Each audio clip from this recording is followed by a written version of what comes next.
Hey guys, Matt, IronTrap Garage, and we're doing another week in the life of, like we've been doing for quite a while now. So it is spring, we're in full swing with trying to get a lot done, and it's already not enough hours in the day, but we are going to take you along for the ride. So this week, we're actually starting today on Sunday, like you do a lot of times. My buddy Jason is coming by. He has a set of big cruiser skirts for his Tri-5 era type Ford. We are going to fill some trim holes, planish it, get it a little better shape for him so he can get it in primer and get it on his car for cruising season. I'm trying to do some more body work on the roof of the Mercury this week. Steve's going to be making some progress on the 32. He's also juggling some just maintenance stuff on some of the cars that we've been meaning to do throughout the winter and different stuff like that. Mike's got a ton to ship, and who knows what else we get ourselves into. This week's supposed to rain a bunch, so I don't know if we're going to get to drive the cars much. Biggest thing is this week we're going to go pick up Pete's 46 convertible from our buddy Jerry, who finished the top on it. So definitely, if you want to check out how that thing came out, make sure you stay tuned for this video. So let's get started. It's Sunday.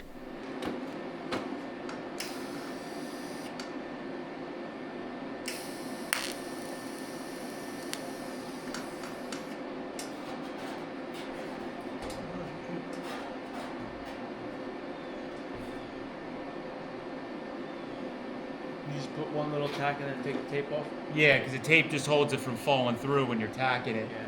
But then if you leave the tape on, it just burns and then contaminates your weld.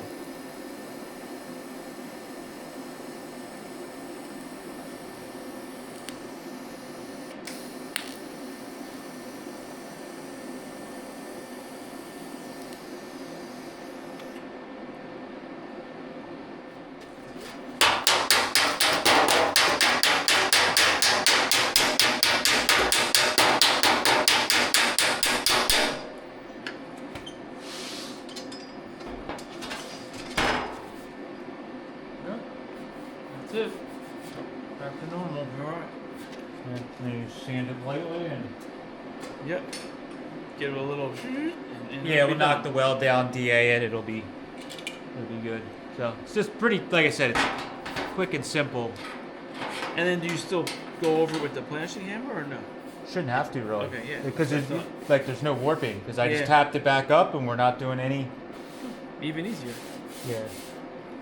It depends on, well, like right here there's a huge ass dent. Yeah, you can see it. Yeah. So we may Here. hammer some of that out. I may get in there with a hammer and smooth some of this stuff out, but I could probably get a lot of it out by hand rather than planishing hammer.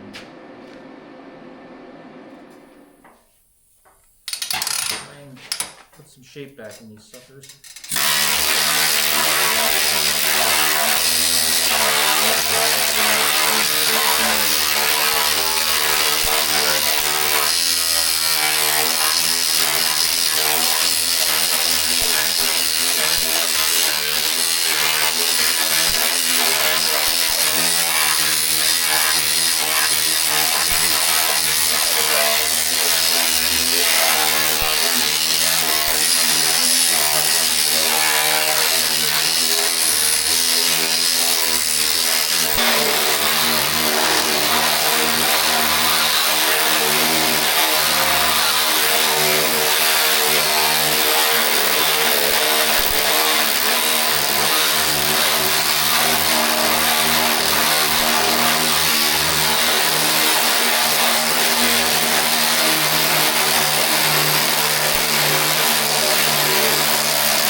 Getting smoother. You can see it in the light.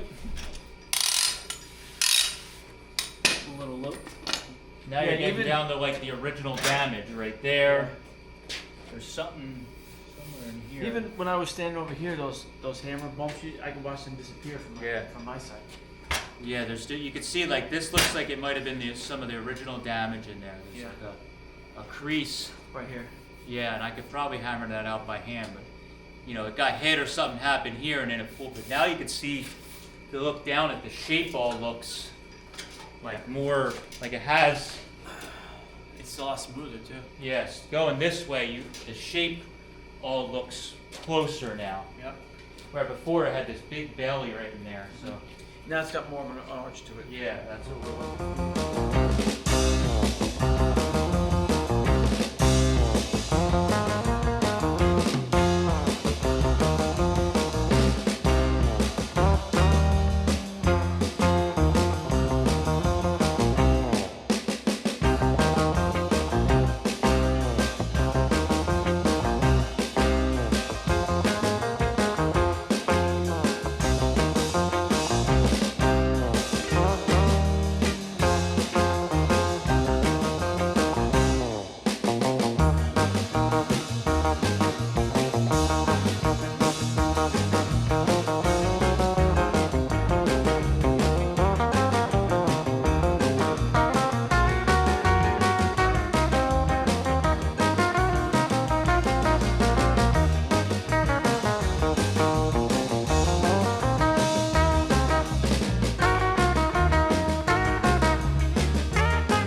All right, so Tuesday, rain all this week, which has been kind of a pain. So yesterday we were working a bunch of stuff. Basically, I sprayed the Mercury back half of the roof with epoxy primer on Sunday. You guys saw that. That was Sunday after I fixed up those skirts for Jason. And I sprayed that on Sunday, but because it got really cool out, humid, because of the rain and everything going on, the epoxy primer took longer than I had hoped to be cured. So letting that sit, I might be able to get into sanding it a little bit today, but yesterday I couldn't touch it. So I was doing little side jobs. So you guys saw I was working on machining an adapter. We're trying to come up with a solution, and I'll walk you guys upstairs. This is a 32 fan, and it's a very hard to find fan.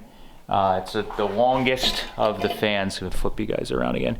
So this is the longest of the fans of all the early V8 cars. It mounts right on the generator. Very hard to find. So if you're doing a 32, original 32 with everything where it's supposed to be, the radiator in its stock location, the next closest fan is like 2 inches shorter than that. So then you have this huge gap between the radiator and the fan. It's not really doing a lot. So what I've been doing is I got a big chunk of aluminum at Metal Yard. I don't know where the heck the chunk's at, but I got the big piece, and I made basically a spacer that's going to allow you to use the 33.4, I think it is, fan. I forget which one. And you can bolt that on. It spaces it out, gives you a little bit of clearance. I'm actually making it a little shorter than the original 32 one by like maybe 3/8 or so, because it is super close to the radiator. I recently, with the DeLorean car, had a problem. I'm going to walk up as I'm talking here. Come on, Moon, you ready? Let's go up. Let's go.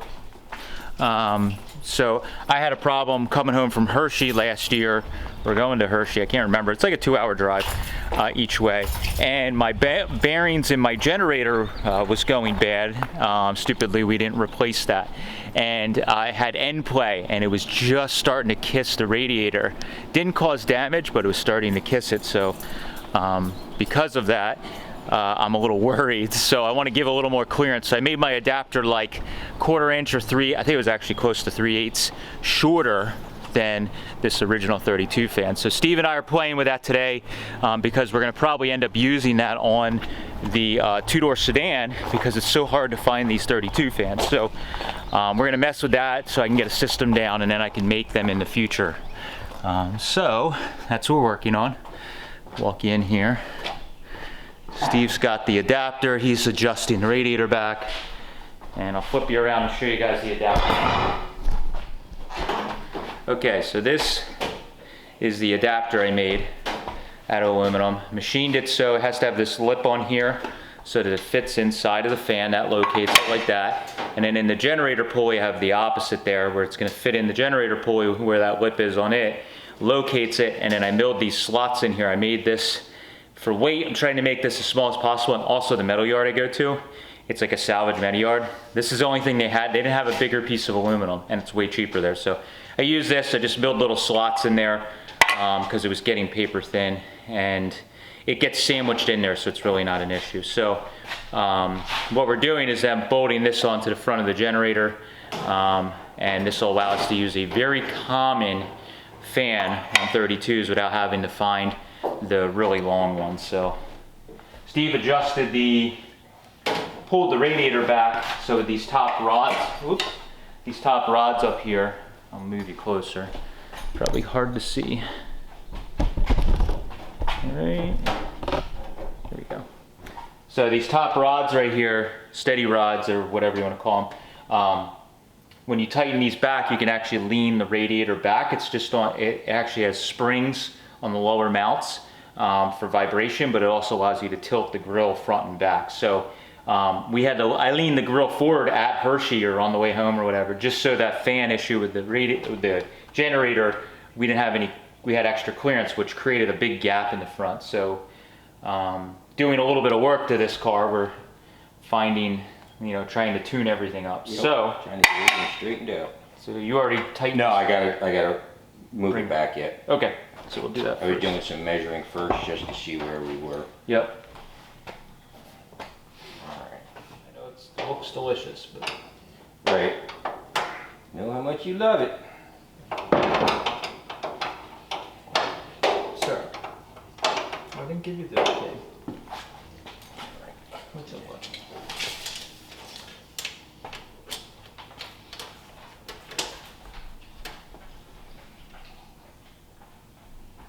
How far back have you moved? Oh, about almost 2 minutes right there. Well, let's test it. Yep.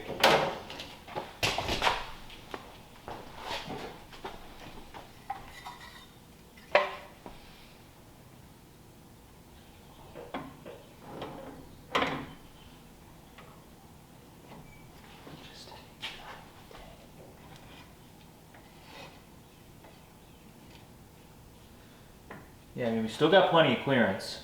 Okay. I mean, look on the side here, I'll hold it. Oh, yeah. We still got good clearance, but we're gonna be back to, let's test. Let's do this first. All right, that's moved it in close to a ½ inch. Okay. Well, and we still had such a good gap there, it's like, Yeah. I mean, that was the goal with this whole setup, is to get us better gap, get the hood to fit better. And you still, you see, Yep. I don't know where I mean, that still has pretty good gap there. And that Oh, looks- yeah, that's fine. That's fine in front of the fan to the. That's actually ideal. Yep. And we're, Oh man, that is close. we Oh could man, come- that's close. if we could come in just no, I don't know. Well, I don't know. Actually, if I'm looking under here, it looks scarier than it is, but Okay. there's a, I don't know what that gap is that's there, but it's close though. It's Yeah. probably 1/8 inch. Could just take another hair off the blade right in that spot. You know, just recontour it a little But, bit in that spot. Yeah, you're not wrong. You're not wrong.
All right, mail call.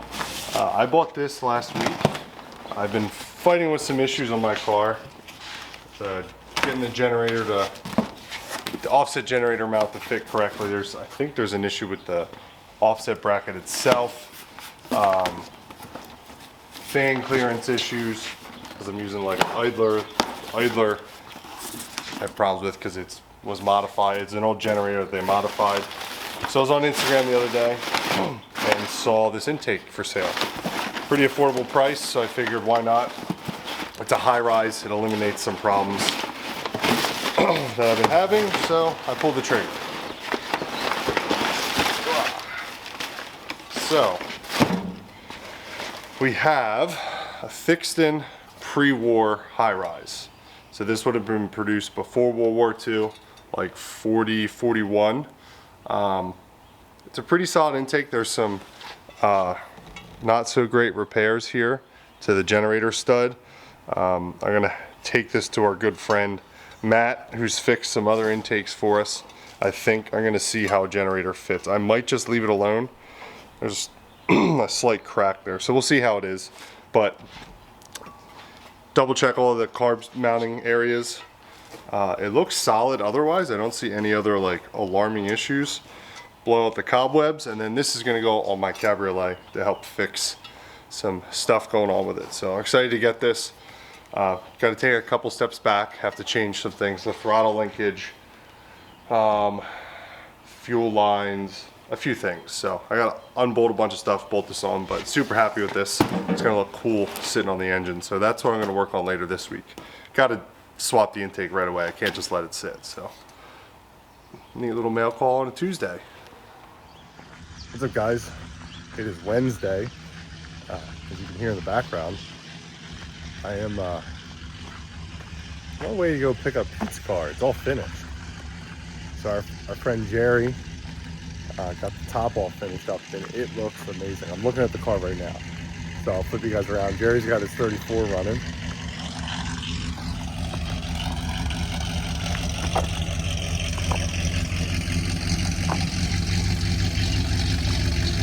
Dang.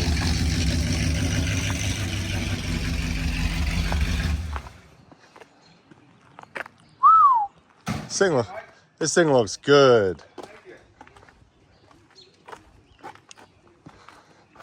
Definitely needed a top. Oh, dude, That's for sure. it makes it look so much better. Yeah, It's you amazing. can really appreciate the chop that they did. Oh yeah. You know, Pete said, I think he said it was 3.5 they took out, and like I said, until the top went on, it's really hard to appreciate Oh yeah. what they did. And what's crazy is that, you know, it was done so long ago that, you know, from what Pete told me, the car was basically bought new, and then around like 47 is when they start doing the custom work. They whack the top, and but it definitely completely changed the whole look of the car. Oh, definitely. You know? And it just made the car look so much like less rough. Yeah, it kind of pretties it up a little bit. Definitely, it looks so good. Pete was over, I guess, about a week ago. He sat in it, and that was the first time he said that he's seen this car with a top on it since he was a kid. Yeah. So it's pretty crazy. You know, over the years, I've known Pete driving around in this thing with a tarp on it, with clamps everywhere, just to hold it together. But What's wild is they used to drive it to York, the Street Rod Nationals with it. Do you know, imagine how loud that tarp was on the I know. highway? It was probably pretty crazy. And then when it came, it had when you guys brought it, it was a white tarp, and then there was a diamond cut out in the back, you know, which was pretty cool. So it was a fun project, you know, and I was texting Pete almost daily when I was working on it, doing things. And, you know, it's always cool when you're working on a neat old car, but when it's for a friend, that makes it a little bit more definitely. special, you know. And I know that we've all known that he's had this car so long, and then also so long without a top. So it was the best part of this whole thing was about a week ago, like I said, when he came over and saw it for the first time with the top on it. That made it worth it, you know. Well, I'm going to load this up. Yeah. And Pete still runs a normal PA license plate, so we have to go get it inspected. Oh, yeah, okay. Gotcha. Awesome. So I'm going to load this in the trailer and take it to our buddy and get a sticker on it so Pete can start driving. That's right. Enjoy, Pete. All right, so we got Pete's car back here to the shop. Matt has not seen it in person. Steve saw it because he had to bring our rear window to Jerry the other day. So I'm gonna drive this down to the shop and see what everyone thinks. I just like driving this car, to be honest. It's like sitting on a couch. I fit in it really well. It's nice to drive. So I'm just down the street and at the Y down the street. So I'm going to hop in, drive to the shop, see what the guys think.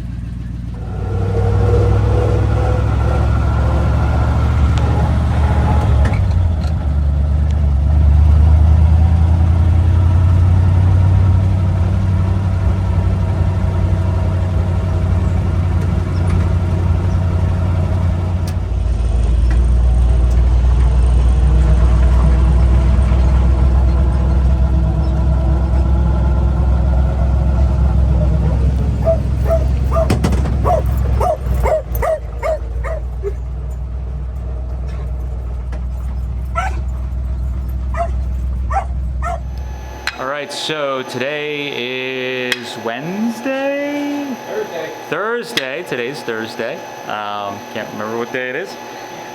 So yesterday this whole week is just typical of when it gets to spring. We're bouncing in between all kinds of stuff. Mike was running around getting Pete's car from Jerry and all that kind of stuff, and we got it inspected so that Pete has normal registration on it, so we got it inspected for him. I've been working on bouncing around doing some body work on the Mercury. I've also been bouncing around playing machinist. So I made that fan set up for the DeLorean Roadster, which is, I took it for a drive yesterday about, I don't know, 45 minutes or an hour each way to actually get my hair cut at Kate's salon, and everything worked out great on that. But since we're already in this mode of doing generators and fans and all that stuff, so one of the things that we run into, I'm trying to get better at figuring out with using the real common parts, how to make them work with what we need. So the early generators, the shaft here is actually a small, where the pulley goes on, is a smaller diameter, and most of those generators have the external cutout on them, and when you're converting to 12 volt, you use a later generator that has a regulator that's, you know, traditional, what you would expect or more common, that goes right on the firewall. So what we've tried to, it's almost impossible. It's like a 1 year or half a year truck only pulley that has the bolt holes for the fan to go on, to run your fan on the generator, which when you're doing a Model A flathead V8 conversion, a 32 Ford, which is what it had stock, 33, 34, a lot of those vehicles, they had a fan that was mounted on the generator, but most of those vehicles had the early style generator. So when you're doing that easy 12 volt conversion, like we show, where you can go to your Napa or parts store, get a Y-block generator, swap the guts out, and you have a cheap, quick 12 volt conversion on your generator. But the problem always is, if you want to run a fan on the generator, there isn't a pulley that fits. Some of the pulleys like this, the pulley threads on, so this is one we're going to use here. Pulley threads on, some of them it slides on with a keyway and a circlip, but all of them, you know, creates a problem. So what we found is you can usually find a generator that, or pulley that is the smaller size from an early generator, and it has the bolt holes in it for a fan, but the center shaft is a little smaller. I forget the difference, but it's nominal amount, not a lot, but you do need to put it on a lathe. So what I did on the green 32 Roadster, the Rowan Roadster, and it worked out very well, is I took one of these early pulleys.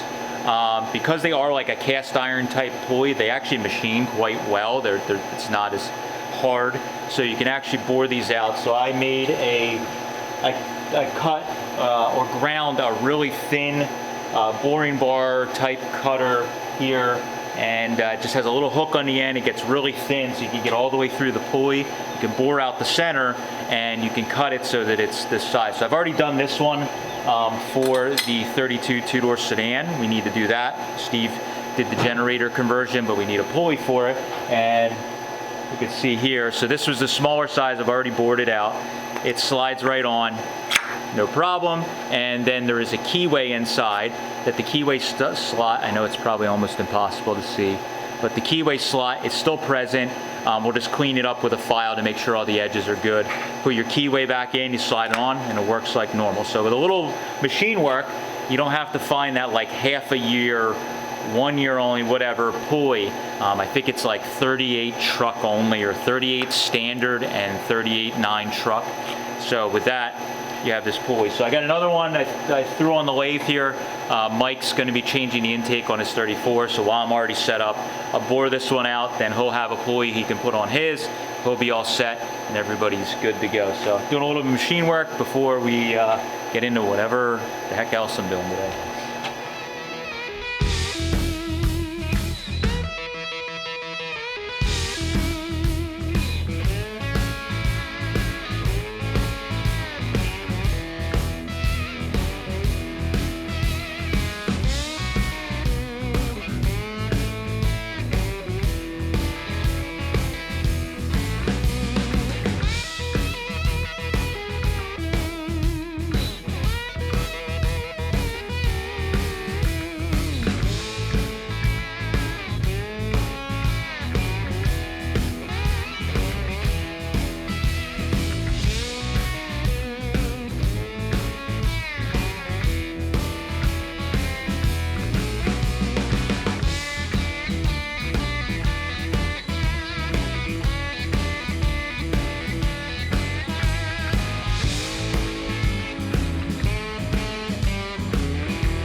All right, it's a busy day so far.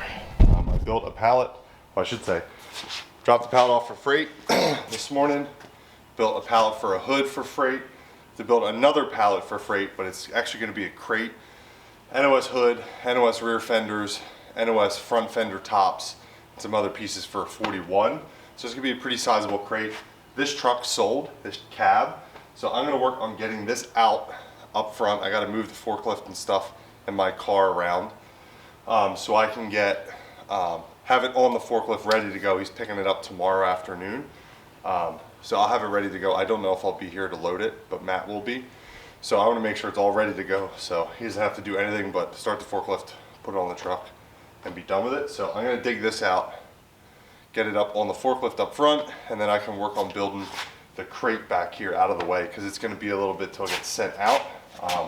So it's back here out of the way. It's going to be pretty big, because there's, you know, 1, 2, 3, 4, 5. There's like 7 body panels in it, so it's gonna be sizable. So get this out, consolidate this a little bit, and then work on building a second pallet for the day.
All right, so it has been a very busy week. We got a lot of work done in the shop. I finally, at the end of the week, Friday night at like 8 or 9 o'clock at night, I got some sealer or urethane primer on the roof of this. It does still need a little bit of touch up with some bodywork places, but it's looking a lot better.